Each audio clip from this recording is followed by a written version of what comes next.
This is the Strawberry Popping Boba Pearls 7-pound tub. My teen clearly lost her mind when she seen this.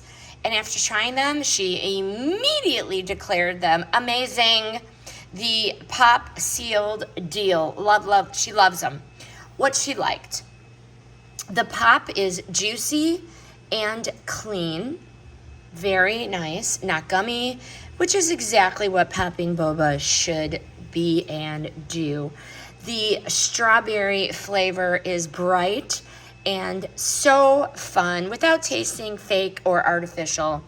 These are ready to use right from the container. No cooking, no soaking, no prep.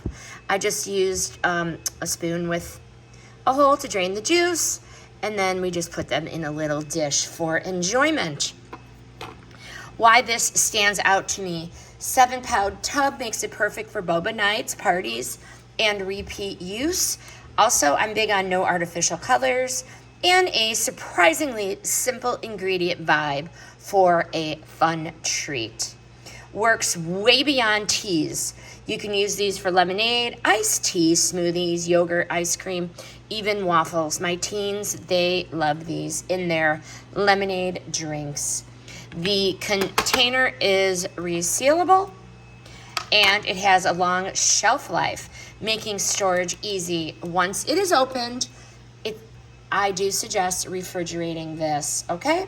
Highly recommend, and my teen recommends the Strawberry Popping Boba Pearls 7-pound strawberry tub. The opinions in this review are mine based on our real taste testing. The product was provided by the brand.